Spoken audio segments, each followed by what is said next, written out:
Okay, so hello grade 9. Welcome again to our second summative review. Okay, so parang kailan lang yung ating first summative, ngayon second summative na mga anak.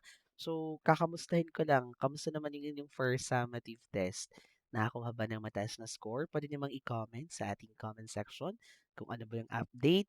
Okay, so this time we will have our review for the second summative test. And for this um examination, ito po yung ating mga topics na na-covered all throughout. Okay, the two types of circuit, the series circuit, the parallel circuit, and then the electromagnetic waves. Okay, so ito yung ating pinaka pagkukuhanan ng mga questions. So hopefully nakinig tayo sa teachers kung ano yung mga diniscuss or kung ano yung concept na ito.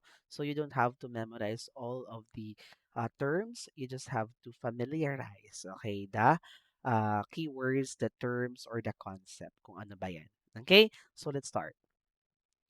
Okay, so again, a reminder, these are review questions only, okay, and are not guaranteed to appear on the actual test. So use this reviewer as a guide and reference. Remember the key terms and understand the concepts. So wag sa uluhin. Ang mahalaga, alam natin yung concept. Okay, alam natin yung series, alam natin yung parallel, at alam natin yung electromagnetic waves. So let's start.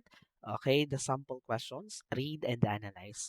A series circuit has A. Many paths for current. B. One path for current. C. No path for current. And D. Two independent paths. Ano po ba pag series circuit? So what's your answer here? It's many paths. Hindi naman po yung many paths. So it's applicable only for parallel. One path for current. Okay, so it's possible. No path for current. Paano flow yung ating current kung walang path to independent paths? Okay, so hindi rin kasi independent eh. So basically is letter B. Ano po? So bakit B? Yung letter A natin, many paths for current. Many paths are found in parallel circuit like what I've said. Okay, yung letter C naman, no path. A working circuit must have a complete path. Two independent paths sa parallel also. So this one is a series circuit. Pag series po, one path po yung ating flow ng current. Nagkakaintindihan? Okay, second. Okay, in a series circuit, the current is, pag series circuit po or pag naka-series, ano po ba yung current natin? Different in every resistor? Is it zero? The same throughout the circuit? Highest in the first resistor? Okay, ito lang yung pinaka-unique sa ating series, mga anak. Ito yung tatandaan natin.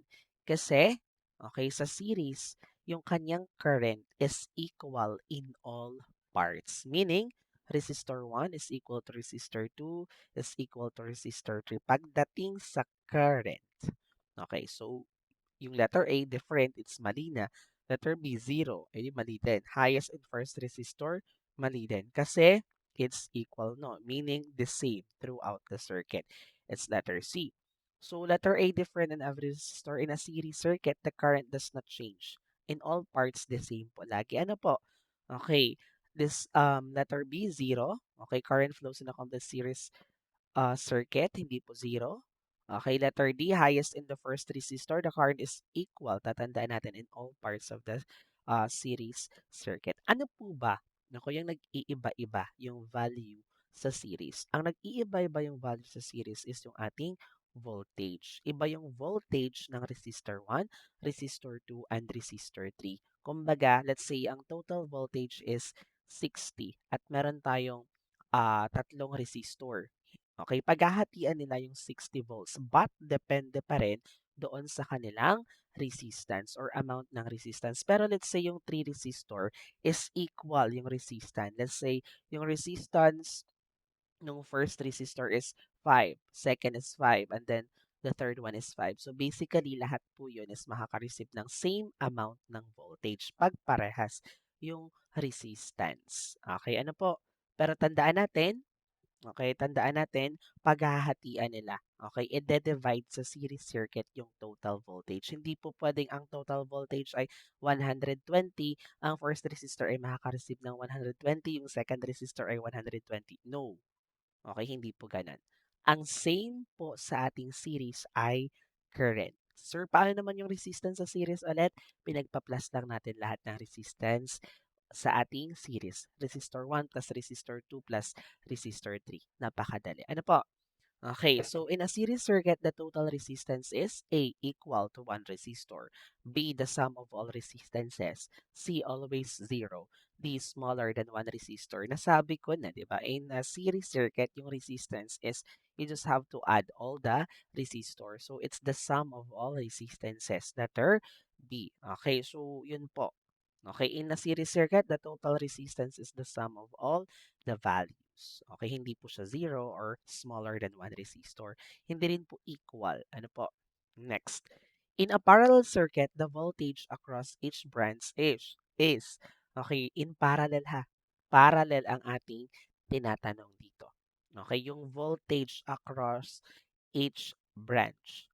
Kung sa series, okay, kung sa series, iba-iba yung voltage. Okay, pinaghahatian nila yung total voltage. Depende sa kanilang resistance. Dito naman, sa ating parallel, okay, is equal. Dito nagkakaroon ng equal voltage. Let's say, yung ating total voltage is 120. Yung resistor 1 makaka-receive ng 120 volts. Yung resistor 2, 120 volts as well. Resistor 3, 120 volts as well. Okay, hindi po different, hindi zero. It's equal to the source voltage. Hindi rin D divided equally only if resistors are different. It's letter C. Okay, ito yung kaibahan ng parallel at series. Sa parallel, okay, equal. Okay, yung voltages in all resistor. Ang nag-iiba-iba sa parallel ay yung current. 'Di ba? Sa series, pare-parehas yung current in all resistor or in all parts of the circuit. Sa ating parallel, iba-iba. Okay, yung current. Okay, so 'di ba, nakikita nyo. And then sa parallel, yung resistance natin, hindi po pinag-a-add. Kinukuha natin yung reciprocal of each resistor. Ayan. So next, number 5. In a parallel circuit, the total current is equal to one branch current, the sum of all branch currents, always zero, always equal to the voltage. So dito, yung current natin sa parallel ay letter B, the sum of all branches. Iba-iba. Okay, para makuha natin yung total current sa parallel, ipagpa-plus lahat ng current, okay, from resistor 1, 2, 3, and 4. Yun po yung pagkuha ng total current. And remember, hindi po pare-parehas yung current sa ating parallel. Okay? Hindi equal. So, dito po, letter B, the sum of all branch, okay, currents in a parallel circuit, the total current is the sum of the currents in all branches. Okay, next, let number 6. Which is an advantage of a parallel circuit? Ano naman yung advantage niya or kagandahan? Letter A, one broken bulb turns off all bulbs? Hindi siya, kasi ito'y applicable sa series, di ka? Components work independently? Pwede. Currents has only one path? Hindi, kasi it's a description of a series. Resistance always increases? Not at all. Hindi po palagi. Okay, so definitely, dito sa ating parallel is the components or yung ating mga resistor work independently. Hindi po, okay, na pag nasira yung isa, masisira din lahat. Okay, hindi po ganun. Ano po? Because all components in parallel work independently. Okay. So in a parallel circuit, each component works independently. So one broken component does not affect the others. Ito yung edge niya sa series. Sa series kasi, pag nasira yung isang bulb, lahat sira.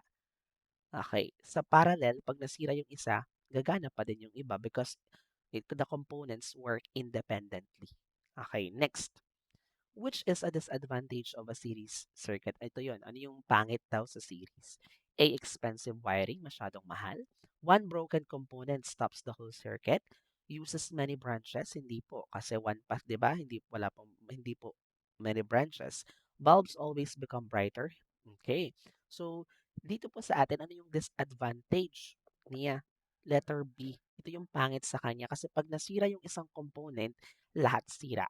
Okay, if one component fails, the entire circuit stops working. Okay, yun yung kanyang disadvantage. Okay, next, number 8. Which electromagnetic wave has the longest wavelength? Ito naman. So, in our electromagnetic spectrum nung pinakita ko sa inyo, alin nga ulit yung may pinakalong yung wavelength. Okay, it's radio waves. Okay, tatandaan natin ha, radio waves. Okay, so radio waves, okay, have the longest wavelength in the electromagnetic spectrum. Yung gamma rays po natin, so yung may shortest wavelength. Yung X-ray natin is have a short wavelength but longer than gamma rays. Yung ating ultraviolet have shorter wavelength than the visible light. Okay, so ang pinakamahaba po dito na wavelength ay radio waves. Tatandaan natin. Okay. Yung pinakamaikli na wavelength, it's gamma ray. Depende yan sa exam. Kung ang tinanong sa exam is, which electromagnetic wave has the shortest? Ang sagot natin is gamma. Pero pag ang tanong, which electromagnetic wave has the longest wavelength? Ay di radio waves. Okay, which electromagnetic wave has the highest frequency? Ito naman, anong electromagnetic wave yung mas mataas yung frequency? Ito yung opposite, di ba? Okay, it's gamma rays. Since yung gamma rays, short wavelength, mataas naman yung kanyang frequency. Sa radio waves, okay, mahaba yung kanyang wavelength, pero mababa yung kanyang frequency. Okay, yun yung tatandaan ninyo. Pag ang tanong naman sa exam is, which electromagnetic wave has the lowest frequency? Ay di ang sagot natin ay radio waves. Pero pag highest frequency, it's gamma rays. Longest wavelength, radio waves. Shortest wavelength, gamma rays. Okay, wag natin kakalimutan ano. Okay, so which electromagnetic wave, okay, is commonly used in cell phone communication sa mga cell phones? Kasi for long distance communication. Is it radio waves, microwaves, infrared, or gamma rays? So in this case, commonly ang ginagamit natin ay microwaves. Okay, so microwaves are commonly used in cell phone. Okay, saan naman po sir yung radio waves? Commonly, ang radio waves ginagamit sa mga radio, TV broadcasting, while cell phones use higher frequency waves. Pero in between siya ng radio waves and microwaves. Ano? So, infrared naman, okay, infrared waves are commonly used in remote controls and thermal imaging sa mga terminals. Okay. So, gamma rays. Gamma rays are used in medical treatments and sterilization. Okay, not in communication. Yun ang ating tatandaan. Okay, next, which electromagnetic wave causes sunburn? O, ito yung sa sunburn. Di ka lagi nating um, nai-encounter pag tayo nag-a-apply ng sunscreen. Okay, ano po ang sunscreen for UV rays, di ba? So, ano po dyan? Infrared, radio waves, ultraviolet, or visible light? Of course, it's ultraviolet. So, yung ating infrared waves mainly produce heat, not sunburn. Yung radio waves naman are used for communication and do not cause sunburn. Yung ating visible light naman allows us to see. Ito yung what do you call this, for me is very magical kasi yung visible light, without visible light, hindi natin ma-appreciate yung beauty ng Earth. Okay, so ultraviolet, yun yung nagkakos ng sunburn and damage the skin. Okay, so yun po, tatandaan ha. Okay, which electromagnetic wave is used in hospitals to examine broken bones? O, sino yung naka-experience na to para makita yung broken bones? Hindi naman microwaves, lalong hindi infrared, lalong hindi radio waves. It's X-rays. Sino daw po naka-experience ng X-rays? So, yung X-rays can pass through soft tissues but are absorbed by bones, making them useful for detecting broken bones. Okay. Next, as wavelength decreases, frequency blank. Okay.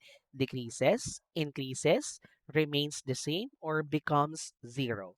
So, tingnan natin kanina. Okay, as wavelength decreases, yung gamma rays, siya yung okay, um, what do you call this, short, yung kanyang wavelength. Pero pagdating sa frequency, okay, it's letter B, ano. Okay, pag bumababa yung wavelength, tumataas yung frequency. Pero pag tumataas ang wavelength, bumababa ang frequency. Yun lang ang ating tatandaan. Ano? So, letter B, ano? As the wavelength decreases, the frequency increases. Ayan. So, number 14. Which electromagnetic wave is visible to the human eye or visible to the human eye? Okay, ang ganda ng ating planet, nakikita natin. So, is it ultraviolet, infrared, visible light, or X-rays? Correct, it's a visible light. And also, yung visible light natin is the only part of the electromagnetic spectrum that the human eye can see.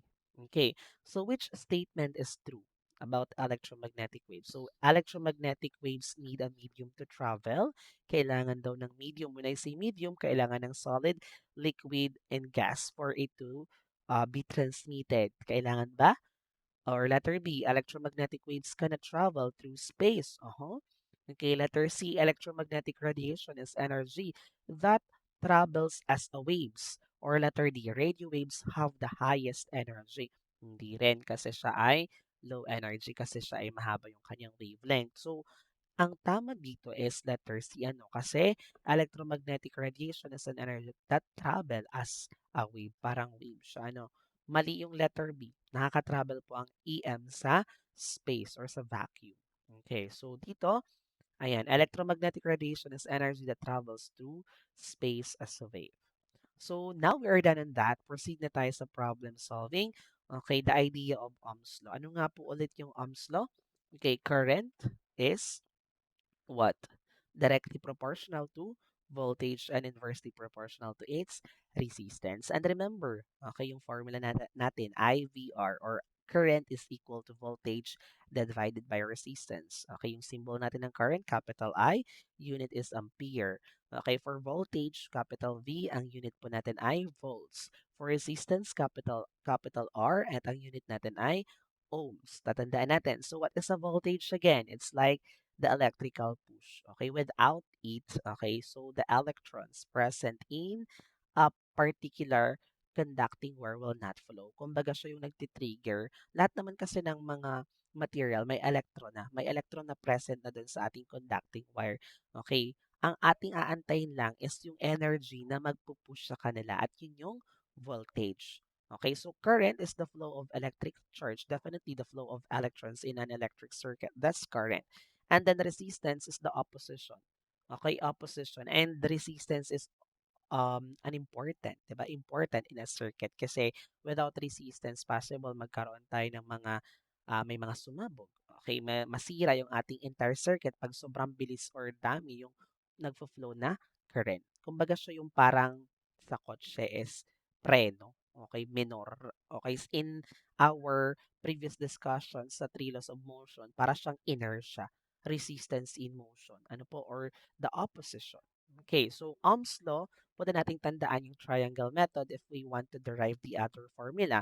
So, the IVR, okay, alam niyo na naman yan kung paano gamitin yung triangle method. So, tandaan niyo lang palagi. Okay? So, tandaan palagi ang konsepto ng Ohm's law, iba yung sa series and parallel. Okay, when it comes to current and voltage. Sa atin, okay, tandaan ulit review sa series. Sa series, ano nga po yung value ng current? Equal in all parts. What about the value of resistance? You just have to add all the resistor. What about the voltage? Yung voltage is different. Okay, depending on the value of the resistance. Okay, yun yung pinaghahatian ng each resistance sa series. Sa parallel naman, all voltage. Okay, in every resistor are equal, pare-parehas. The same dun sa source. Yung current naman, iba-iba. Okay, yung resistance hindi po ipagpa-plus but you will have to get the reciprocal of each resistor. Nagkakaintindihan? Okay, so let's start. So ito naman ay nakadepende sa teacher ninyo kung may choices siya or wala. Pero kung halimbawa na problem solving talaga na walang choices, you just have to remember the main formula, IVR. Okay? So problem 1, a circuit has three resistors which has 60 ohms. Okay, yun yung value. Connected in a series to a 120 volt battery. Ibig sabihin, meron daw tayong 3 resistors. Okay, naka-series at meron tayong 120 volts battery. Ibig sabihin, okay, pare-parehas ang current dito, pero yung voltage iba. So, ang tanong, what is the total resistance? So, in series, the resistance is the sum. So, 3 resistor, you just have to add 3, 60.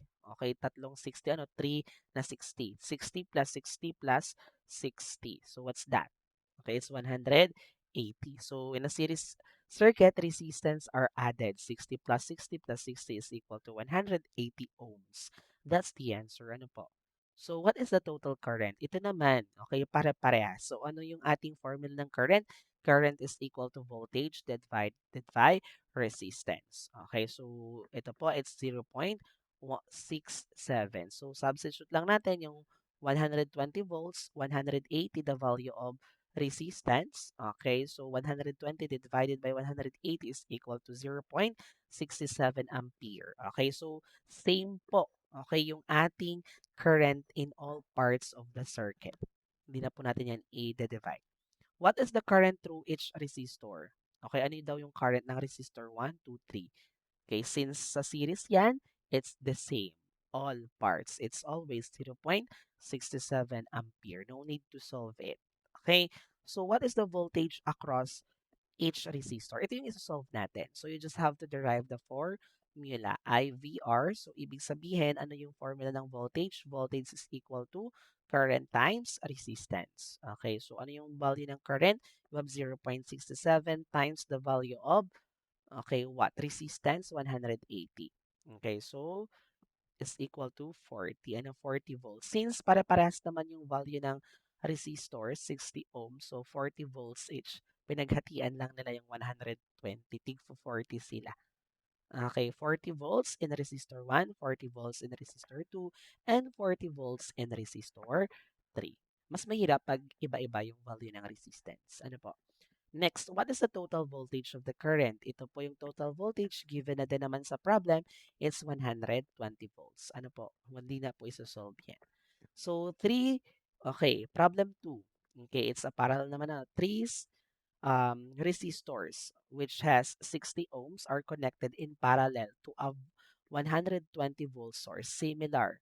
Kaso nga lang nakaparallel na to. Kaya kailangan nyo talagang basahin. Nag-iiba kasi yung way kung paano isosolve, depende kung siya ay series or parallel. So dito, what is the equivalent resistance? So kailangan nating makuha yung reciprocal nito. Okay, so 1, okay, over 60 plus 1 over 60 plus 1 over 60 is equal to 20 ohms. So for 3 equal, since madali lang naman yan, kukunin lang natin yung reciprocal niyan. So the equivalent resistance is 20 ohms. Okay, kung kinuha lang naman natin yung reciprocal. Madali kasi pag pare-parehas, eh, ang mahirap dito pag iba-iba yung resistance. Okay, next. What is the total current? O ito yung current natin. Sa ating resistance, sa ating series, pare-parehas. Pero since ito ay naka-parallel, iba-iba ngayon yung kanyang value ng current. So, gagamit tayo IVR. Okay, so voltage is 120. Ang ating resistance is 108. What do you call this? Is 20. Iba, kasi ito ay hindi natin pinag-plus, no? 20 yung resistance. So, it's 6, ano po? So, 120 divided by 20 is equal to 6 ampere. Okay, so hindi po 6 ampere in every resistor. Paghahatian pa po yan. Yan yung total current. Pero, pag ang tinanong sa inyo, what is the current in resistor 1? Okay, i-divide pa ulit ninyo yan. Okay, so next, what is the current through each branch? Okay, ito na po. Okay, so in each branch, since pare-parehas naman na 60 ohms, okay, so using the formula, okay, yung sa ating Ohm's law, ayan, IVR pa din. So 120 volts divided by 60 is equal to 2 amperes. Okay, so papalitan lang natin ang value. Pero what if, sir, yung resistor 2 is 70 ohms? I think 120 divided by 70. Okay, ganun lang para makuha natin yung value ng current in each resistor. Ayan. So, what is the voltage across each resistor? So, ang voltage natin across each resistor ay pare-parehas. It's 120. Ito yung equal sa parallel natin. Ayan. So, which statement correctly describes the parallel circuit? A. Current is the same in all branches and voltage is divided. B. Voltage is the same across all branches and current is divided or divides. Resistance increases as more branches are added. Only one path is available. It's letter B, ano. So, voltage is the same across all branches and current divides. Okay, so yun yung sa parallel natin, ano. Okay, so hopefully makatulong somehow sa ating exam, grade 9. Thank you so much.